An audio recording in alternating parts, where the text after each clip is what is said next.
The sun's illumination.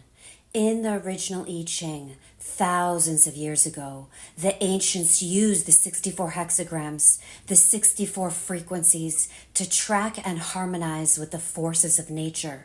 The ancients used the I Ching to guide the people, an empire, a civilization. The I Ching is a living transmission of the divine, of consciousness. The I Ching is a map of the changing cosmic frequencies of life, of consciousness. How we respond to challenges dictates the pattern of our destiny. The intention of this video is to serve you in the highest blessed way. This is abstract energy of sensing, so receive this message with your heart and body. This week, starting April 16th through April 21st, the Sun and Earth move into the 3rd and 50th I Ching.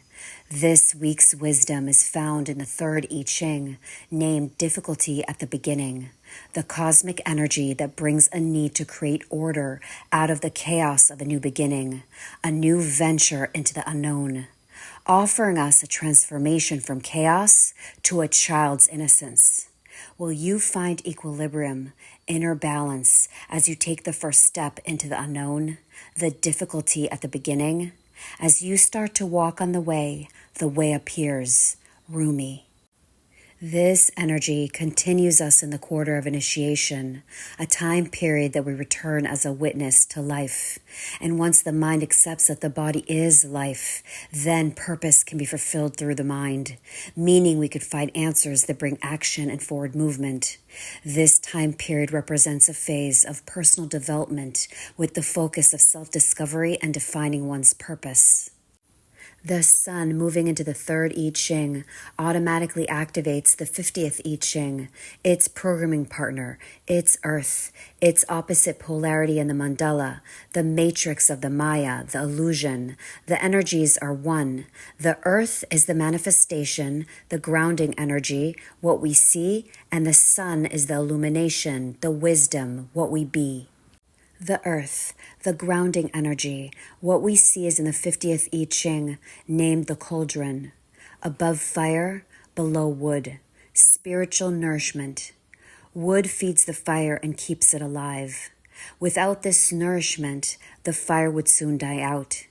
In the same way, people need spiritual nourishment to keep the fire of the human spirit alive. The cauldron is a holy vessel into which one places his or her life as an offering to the divine. Such devotion leads to supreme good fortune.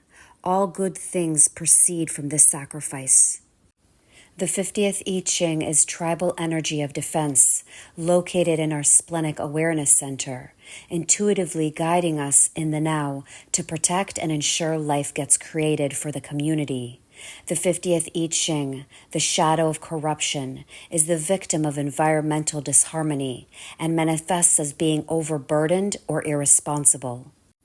The 50th I Ching, the energy of values, is all about establishing or challenging values and responsibilities within a society. Being in the spleen center, our primal fears and awareness in the now. The fear here is either being afraid of responsibility and avoiding it, or taking on too much responsibility in fear of losing a loved one or a thing. The 50th I Ching feels deeply responsible for the well-being of the community and often challenges the laws that determine this well-being. The sun, the illumination, the wisdom, what we be is in the 3rd I Ching named Difficulty at the Beginning. Above water, below thunder. The storm releases tension. Thunderclouds release rain that ease the tension caused by chaos or confusion.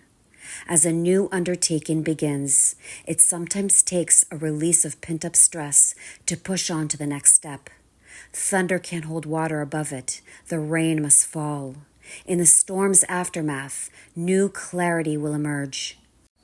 The 3rd I Ching is individual energy of knowing, located in our sacral center, our vital life force, creating unique perspectives and experiences in the now. The 3rd I Ching, the shadow of chaos, is the victim of a chaotic mind and manifests as being anal or distorted. The third I Ching is individual energy, which always has melancholy built into it. Here in the third I Ching, it's the deep sadness that nothing ever lasts, as you witness the impermanence of things. You may long for stability, lasting experiences, and lasting relationships. The third I Ching, the energy of ordering, is all about completion, the urge to finish or complete things. The third I Ching is always ready to do something new. It needs to exercise discipline and wait for the right moment and conditions so it could bring resolution and completions. As we exit last week's solar transit, the potential for growth, maximizing the benefits to an end of a cycle, this week's solar transit brings us the need to create order out of the chaos as we begin a new cycle, the difficulties at the beginning, the first step into the unknown. While the unknown may seem overwhelming and chaotic, it can be honored as the needed release of pent-up stress and tension to push us onto the next step. It offers us an awareness of fear, attachments to outcomes, illusions of security, revealing the chaos from within us. Chaos can be a powerful force when we face it by bringing our awareness to the breath and courageously taking that first step into change, into the unknown. It has been said by the Buddha, the only constant is change, impermanence. When we let that truth in, it's really uncomfortable, at least at the beginning. In the process of letting change in, we have to let it into our heart and into the body. As we feel the chaos, we can also become aware of the love field emerging behind it, from inside it, from within us. When we plant a seed and care for it while watching it grow, things that may appear as obstacles may be the very thing needed for nourishment, the necessity for blooming. Proper timing allows for the seeding to be protected while it begins its evolution into a flourishing plant.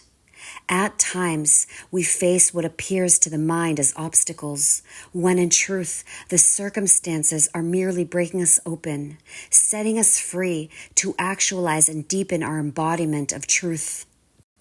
When we see fear for what it is, a cultivation, the growing of our inner strength, inner courage, and higher purpose, difficulties can nourish and stabilize us when we see obstacles as opportunities rather than barriers. The chaos inside is our clinging to illusions, to structures, to security, to relationships, to our home, to our body. But there is magic. There's always magic, and it's love, because clinging is just incomplete love. It's love that hasn't quite gone the whole way yet. So just love a little bit more deeply, because unconditional love dissolves all fears, revealing truth.